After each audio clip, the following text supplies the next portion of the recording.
information, some detail on the Mini, and news that Apple are finally delivering what we've all been waiting for. Before we get started though, please like the video if you're a fan of Apple. Let me know in the comments what device you're actually watching today's video on.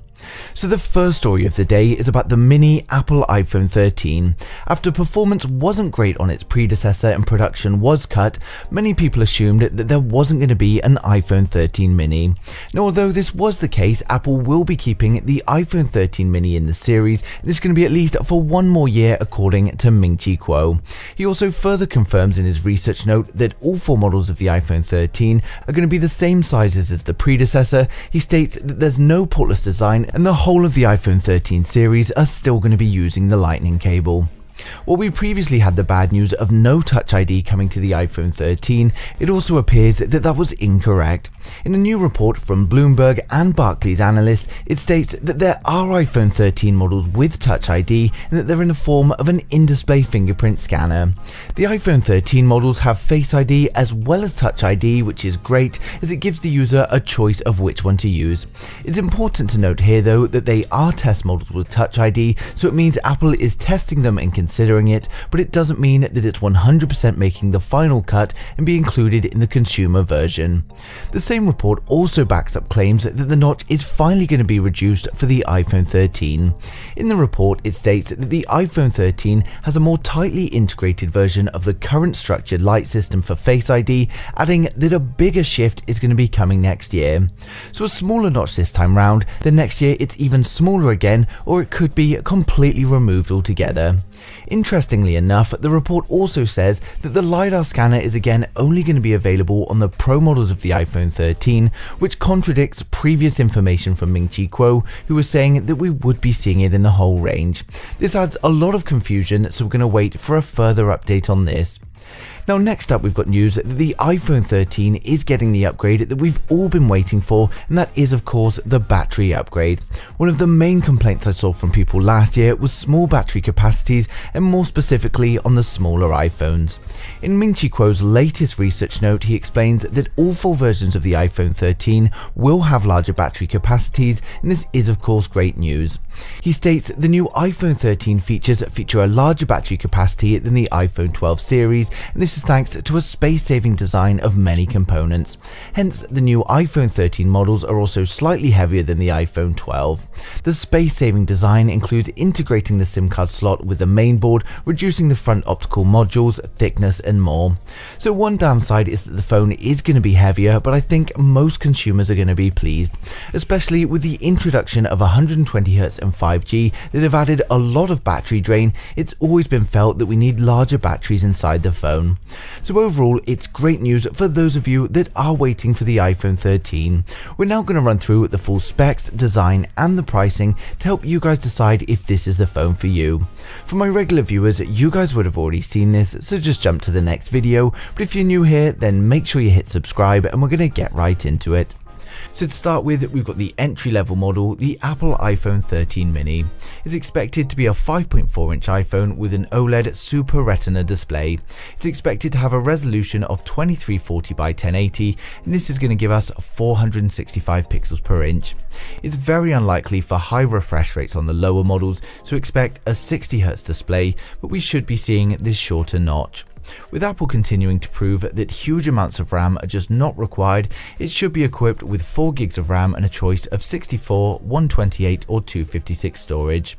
We're expecting another aluminium frame to reduce the cost, although again the body should be looking similar to that of the Pros, and the iPhone 13 mini is going to come with dual cameras on the rear consisting of a 12 megapixel wide angle and a 12 megapixel ultra wide, and it will of course ship with iOS 15. For those that want the 4GB of RAM with 64GB of storage, it's likely going to launch at a price of around $700. For 128GB, it should be around $750, and for the 256GB, it should be around $850. Next up, we've got the iPhone 13. The iPhone 13 is going to have a 6.1-inch OLED display with a resolution of 2532 by 1170, and this gives us 460 pixels per inch.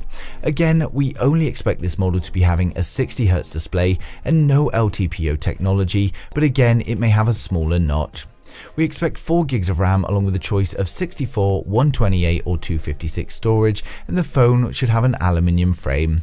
We're expecting a 12 megapixel wide angle and a 12 megapixel ultra wide, giving us another dual camera setup, and the phone is going to ship with iOS 15.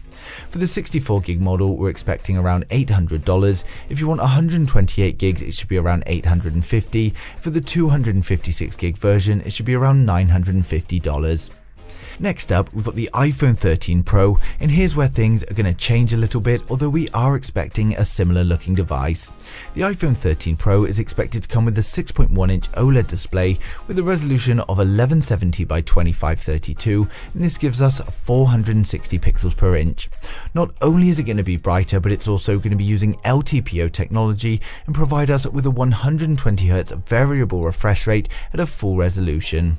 We're not expecting any increase of RAM, as the A15 is going to be more than capable, so expect 6 gigs of RAM with a choice of 128, 256, 512 and maybe even a huge 1 terabyte of storage. Because this is the more premium model, we also expect another still frame, and on the iPhone 13 Pro we should be getting a quad camera setup. This is going to be a 12 megapixel wide angle, a 12 megapixel ultra wide, a 12 megapixel telephoto and a LiDAR sensor. The phone will of course ship with iOS 15, and when it comes to pricing, we do expect some small price increases with this new display technology, so we're estimating that 128 gigs may be around $1,050. For 256 it could be around $1,150, for 512 it could be $1,350, and if the 1 terabyte happens, then we could expect a whopping $1,550. Now finally, we've got the most premium model, the iPhone 13 Pro Max.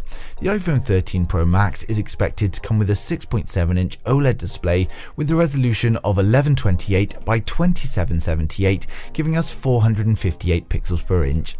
Again, it's going to be brighter. It's also going to be using the LTPO technology and provide us with that 120Hz variable refresh rate display. We can expect 6 gigs of RAM with a choice of 128, 256, 512, and again, if the leaks are true, then 1 terabyte of storage. Again, we're expecting another still frame on the iPhone 13 Pro Max and another quad camera setup. Again, this will be a 12 megapixel wide angle, 12 megapixel ultra wide, a 12 megapixel telephoto and the LiDAR sensor.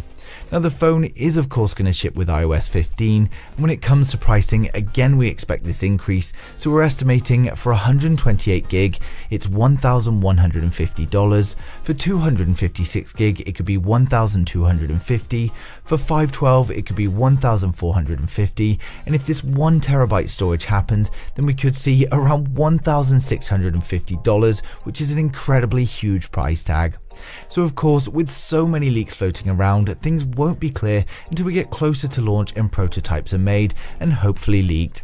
As always though, if anything surfaces, I'm going to be sharing it with you guys straight away, but I'd like to know your thoughts in the comments. Who out there is